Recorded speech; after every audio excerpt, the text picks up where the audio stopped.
रात के 11 बज चुके थे। रोहन अपनी गाड़ी में अकेला था। अपने शहर लखनऊ से कानपुर जा रहा था। रास्ता सुनसान था और उसका फोन बैटरी सिर्फ 20% बचा था। ये सिग्नल क्यों चला गया अचानक से?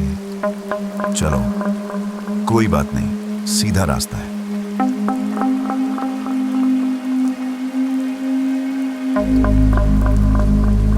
उसने सोचा थोड़ा शॉर्टकट ले लेते हैं।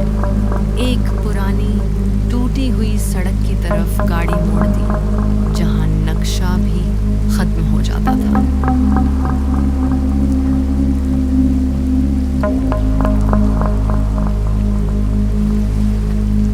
कुछ ही मिनटों में रोहन की गाड़ी बंद हो गई, पेट्रोल खत्म। चारों तरफ सन्नाटा था।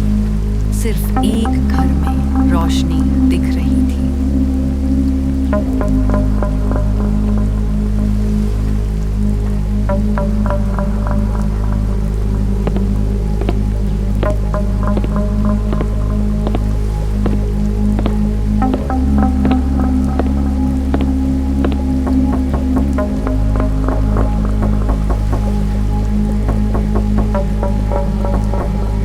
कोई है? मुझे मदद चाहिए, मेरी गाड़ी खराब हो गई है।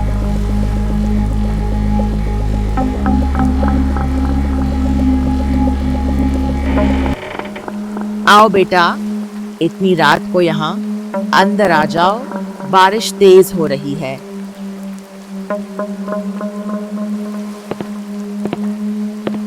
रोहन को कुछ अजीब लगा, लेकिन थकान और डर के मारे उसने ज्यादा नहीं सोचा। बुढ़िया उसे एक कमरे में बैठने को कहती है।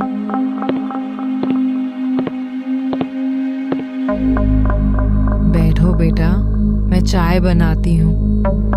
तुम बाहर से आए हो ना? बहुत अरसे बाद कोई मेहमान आया है हमारे गांव में। जी, वैसे यह गांव तो नक्शे में भी नहीं है, बहुत सुनसान। सुनसान? नहीं बेटा, बस लोग जल्दी सो जाते हैं यहाँ। रोहन ने कमरे में देखा। दीवार की घड़ी 3:15 बजे पर रुकी हुई थी।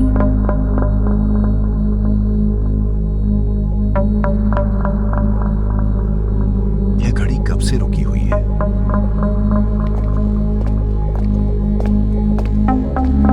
चाय गर्म थी, लेकिन उसमें से भाप नहीं निकल रही थी।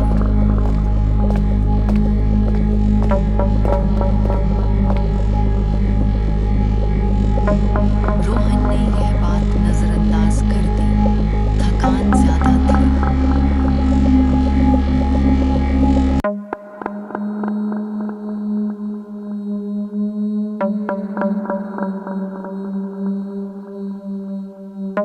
जब रोहन दीवार के शीशे के पास से गुजरा, उसने देखा बुढ़िया उसके पास खड़ी थी, लेकिन शीशे में सिर्फ उसका अपना प्रतिबिंब था, बुढ़िया का नहीं।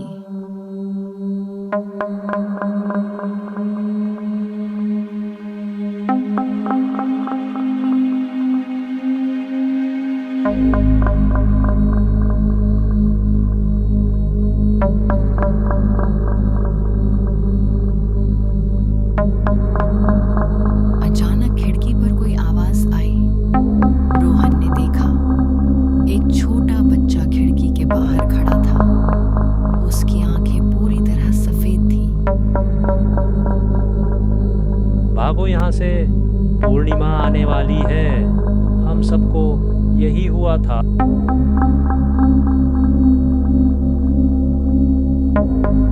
ये बच्चे बहुत शरारती हैं। तुम चिंता मत करो, सो जाओ अब। रोहन का दिल अब जोर से धड़क रहा था। उसने देखा टेबल पर एक पुराना अखबार पड़ा था।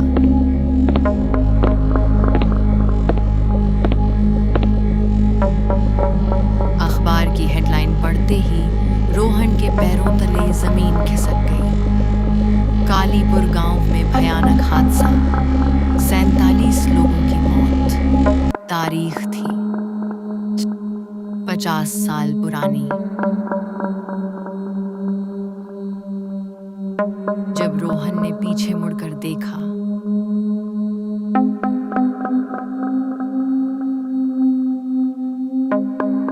घर पूरी तरह बदल चुका था। दीवारें टूटी फूटी, फूल मुरझाए हुए, और बुढ़िया अब सीधा उसके सामने खड़ी थी।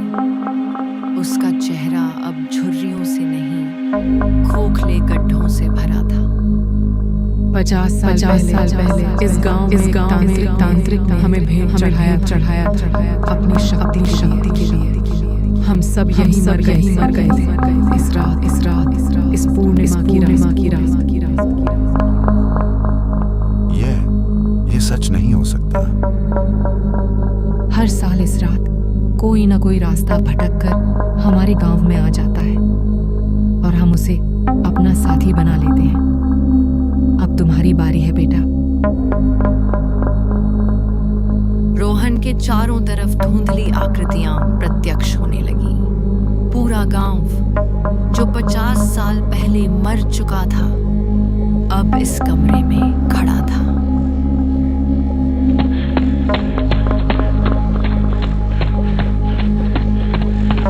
रोहन ने दरवाजा खोलने की कोशिश की, लेकिन वह बंद था।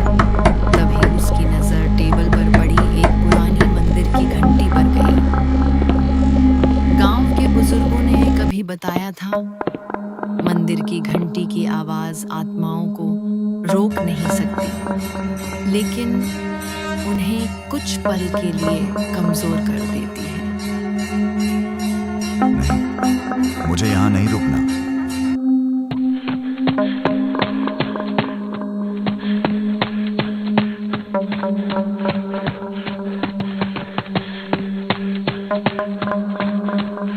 सुबह कुछ राहगीरों ने रोहन को हाईवे के किनारे बेहोश पाया। उसे अस्पताल ले जाया गया।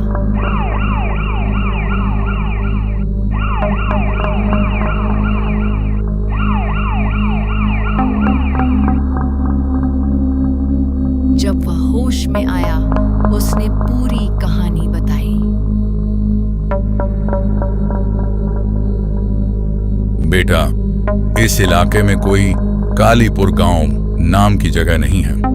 वह गांव 50 साल पहले ही मिट चुका था। एक तंत्र हादसे में पूरा गांव खत्म हो गया था। वहां सिर्फ खंडहर बचे हैं, कोई रहता नहीं। रोहन के हाथ कांपने लगे। उसने अपनी जेब में हाथ डाला और वहां से निकला वही चाय का कप जो बुढ़िया ने उसे दिया था। चाय अभी भी गर्म थी और कहते हैं अगली पूर्णिमा आने में सिर्फ 1 महीना बाकी था। अगर आप कभी इस रास्ते से गुजरे